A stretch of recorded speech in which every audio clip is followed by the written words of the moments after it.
ಹರಿ ಓಂ ಗುರುಬ್ರಹ್ಮ ಗುರುವಿಷ್ಣು ಗುರುದೇವೋ ಮಹೇಶ್ವರ ಗುರು ಸಾಕ್ಷಾತ್ ಪರಬ್ರಹ್ಮ ತಸ್ಮೈ ಶ್ರೀ ಗುರುವೇ ನಮಃ. ಆದಿತ್ಯಾದಿ ನವಗ್ರಹ ದೇವತಾ ಪ್ರೇಸ್ತಿರಸ್ತು, ಸರಸ್ವತಿ ಕಟಾಕ್ಷ ಪ್ರಾಪ್ತಿರಸ್ತು, ಮಹಾಗಣಪತಿ ಪ್ರಸಾದ ಸಿದ್ಧಿರಸ್ತು.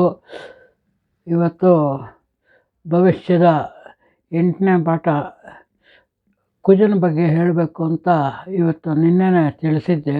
ಕುಜ ಅಂದರೆ ಮಾರ್ಸ್ ಅಂತ ಇಂಗ್ಲೀಷ್ನಲ್ಲಿ.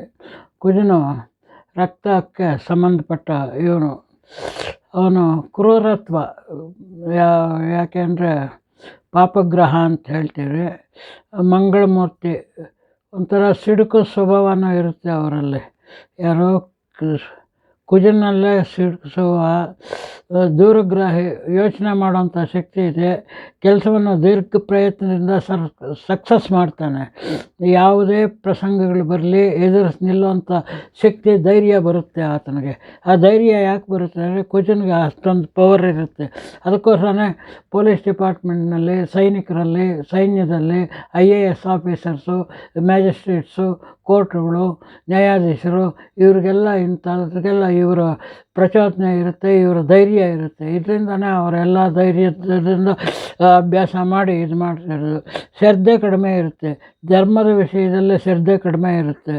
ಯಾರಾದರೂ ಮಾತಾಡಿಸಿದ್ರೆ ಅವರ ಹತ್ರ ವ್ಯವಹಾರ ಸ್ನೇಹಿತನಾಗಿರ್ತಾನೆ, ಆದರೆ ವ್ಯವಹಾರದಲ್ಲಿ ನಂಬಿಕಸ್ಥನಲ್ಲ. ಭ್ರಷ್ಟಾಚಾರಕ್ಕೆ ಇದಕ್ಕೆಲ್ಲ ದುರುಳ. ಆದರೆ ಭ್ರಷ್ಟಾಚಾರ ಇದ್ರೂ ಕಡಿಮೆ ಮಾಡ್ಕೊಳ್ತಾನೆ. ಸ್ನೇಹಕ್ಕೆ ಒಳ್ಳೆಯವನು ಅಂತ ಭಾವಿಸ್ಬೋದು ಅಷ್ಟೇ ವಿನಃ ಒಳ್ಳೆಯ ಸ್ನೇಹಿತ ಅಂತಲ್ಲ. ವರ್ತಮಾನ ಕಾಲಕ್ಕೆ ಅಥವಾ ಮುಂದಿನ ಸ್ಥಿತಿಗೆ ಲಕ್ಷಣೆ ಮಾಡಿಕೊಂಡು ವರ್ತಿಸೋವಂಥ ಇದು. ಇವಾಗ ಸೈನಿಕರು ಇವರೆಲ್ಲ ನೋಡಿ ಯುದ್ಧಕ್ಕಾಗಿ ಸಂಚ ಹಚ್ಕೊಂಡೇ ಕೂರ್ತಿರ್ತಾರೆ. ಪೊಲೀಸ್ನವರು ಕಳ್ಳ ಬಂದರೆ FIR ಆದರೆ ಹೇಗೆ ಇದು ಮಾಡ್ತಾರೆ, ಇಮ್ಮಿಡಿಯೇಟ್ ಆ್ಯಕ್ಷನ್ ತಗೊಳ್ತಾರೆ. ಇದಕ್ಕೆಲ್ಲ ಅವನು ಕಾರಣಕರ್ತ ಆಗ್ತಾನೆ. ಕಾರ್ಯದಲ್ಲಿ ಲವಕೆ ಇರುತ್ತೆ, ನಿಯಮಿತವಾದ ಕೆಲಸ ಇರುತ್ತೆ, ಶಕ್ತಿ ಇರುತ್ತೆ, ಕೋಪಿಷ್ಟ ಇರ್ತಾನೆ, ಜಗಳ ಇರ್ತಾನೆ. ಇದು ಶುಕ್ರನ ಜೊತೆ ಸೇರಿಕೊಂಡಾಗ ಒಂದು ಪ್ರಮಾದವಾದ ಲವ್ ಮ್ಯಾರೇಜ್ಗಳಲ್ಲಿ ಇಂತಾಗುತ್ತೆ. ಹುಡುಗರಲ್ಲಿ ಬಂದಾಗ ಕ್ರೌರ್ಯತ ಇದ್ದು ಶನಿ ಜೊತೆ ಸೇರಿಕೊಂಡಾಗ ಅಂಥವನ್ನ ಕೊಲೆ ಮಾಡೋದು, ಬೆದರಿಸೋದು, ಹೊಡೆಯೋದು ಇದೆಲ್ಲ ಇರುತ್ತೆ. ದರೋಡೆ ಮಾಡೋದು, ಇಂಥ ಪ್ರವೃತ್ತಿಗಳೆಲ್ಲ ಇರುತ್ತೆ. ಒಳ್ಳೆಯವ್ರ ಜೊತೆ ಸೇರಿದಾಗ ಒಳ್ಳೆಯ ಕಾರ್ಯಕ್ರಮಗಳನ್ನು ಮಾಡೋದು, ಶಕ್ತಿ ಇರುವಂಥದ್ದು ಇದೆಲ್ಲ ಮಾಡ್ತಾನೆ.